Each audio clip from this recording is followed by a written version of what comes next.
I think there is a fixed concept about this whole idea of meditating, that we have to be sitting down and we have to practice a certain concept. But for some people, running could be their form of meditation. Working out could be their form of meditation. And to me, you seem like, and I follow your Instagram stories, you're always working out at 4 a.m. You're super motivated.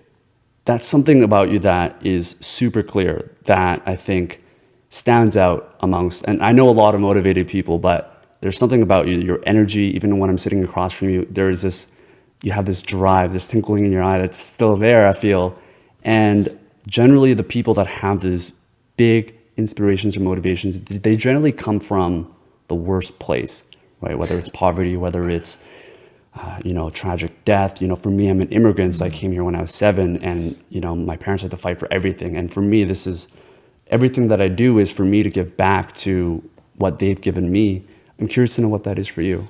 So I think in movies, and by the way, thank you for the Matrix code behind us, which is for sure the most impactful movie on my life.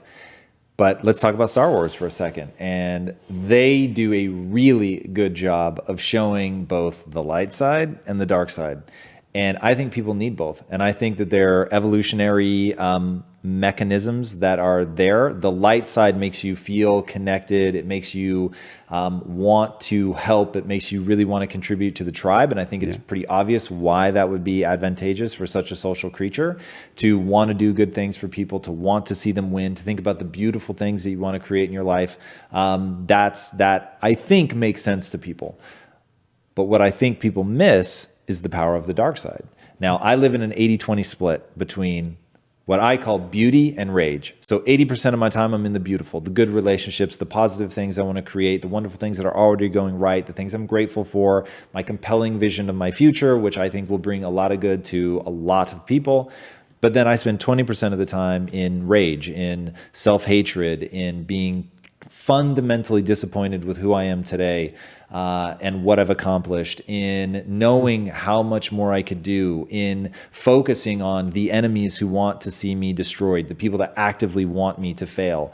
And in that, and so I'll come back to, from an evolutionary standpoint, that anger, that rage is nature's way of allowing you to be able to withstand a higher degree of pain and suffering.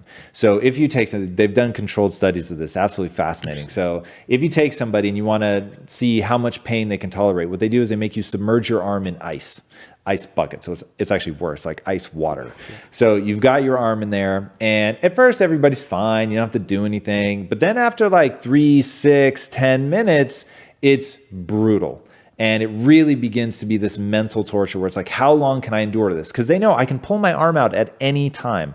So how do I manage to keep going through this? And what they found is, if they told people right when you feel like you have to pull it out, I want you to get angry and start swearing.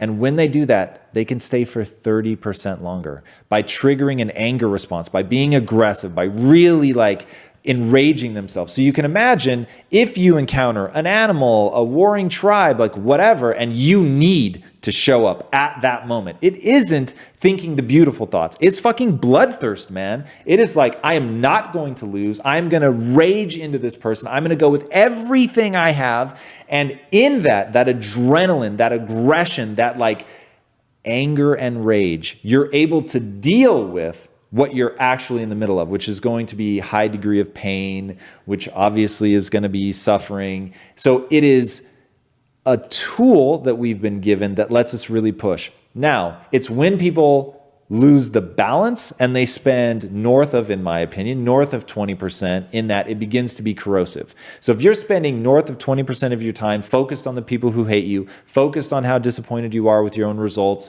focused on how hard things are, if you spend more than 20% of your time there, it begins to diminish you. And that's where people just have to realize it's a choice, right? You get what you focus on. So if you focus on the bad things, they're going to be there and they will seem ever present.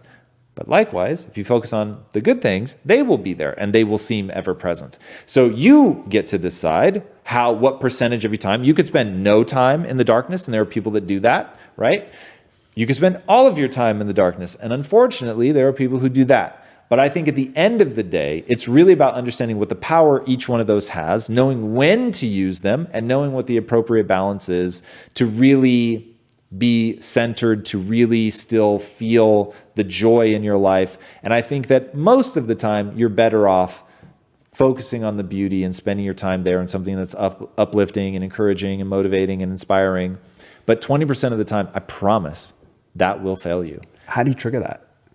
What are the things you think about? What are the specific processes that you go through? Because I think it's a hard mindset shift when either on opposite ends, right? Whether you're feeling miserable, it's hard for most people to trigger happiness from a snap of a finger.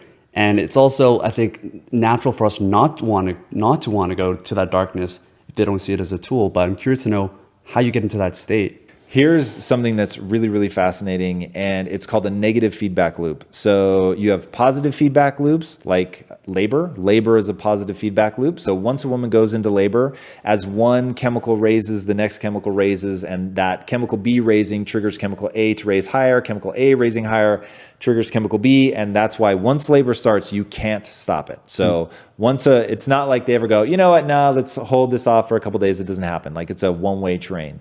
Negative feedback loops, there's mechanisms to stop them. So you have I can never remember you have an antagonist and whatever the other one is. It's not protagonist. Oh, okay. That's in like a story, but it's and it's not tagonist either.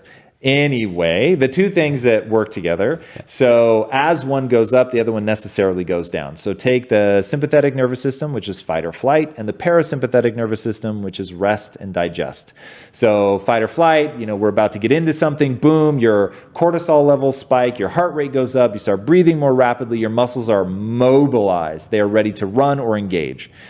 Conversely, when you meditate, you're slowing your breathing, you're slowing your heart rate, you're lowering your cortisol levels. So you can't do both at the same time. So this is why meditation is so effective, as you raise your sympathetic nervous system, your parasympathetic nervous system, your heart rate's coming down, your breathing's going more shallow, the sympathetic nervous system, the fight or flight, is coming down. And that's why you feel this sense of well-being as you begin to meditate. So that's your negative. Now, the body has mechanisms worked into it to allow you to trigger these things. So, for instance, if you want to immediately get into a happy place, start it from the body. If you're not feeling it, start it from the body. They've done studies on this, absolutely incredible. If you have somebody rate their level of happiness, they'll rate it one way. If you have somebody rate their level of happiness holding a pencil in their teeth, which sort of forces their face into a smile, they'll rate their levels of happiness higher just from holding the pencil consistently. Wow. Now, the reason is something called mirror neurons. If you know V.S. Ramachandran, who's actually been a guest on Impact Theory, an amazing human being and one of the most extraordinary neuroscientists ever. This guy's just unbelievable. But he's done a lot of work into mirror neurons. Now, mirror neurons, if you've ever heard about mirroring and matching, which is something in NLP, where it's like when you're talking to somebody, you and I will both start nodding at the same time, right? To connect with each other. If I fold my arms, you're likely to fold yours. You lean in, I'll lean in. So that's mirror neurons at work. Now, mirror neurons are what allow, especially like kids, to see something and learn how to do it. But it lets anyone match the facial features that the other person is doing to actually feel what they're going through. So if you put a camera on the audience while they watch a movie, you can actually see them. They're like mimicking the facial expressions of the people on screen, which is one of the reasons you really feel connected, you empathize with them, because we have this mechanism where when we hold our face in a certain way, it actually makes us feel a certain way. So the next time you're in a piss poor mood and you really want to cheer yourself up, force yourself, you're going to feel stupid, but force yourself to laugh out loud.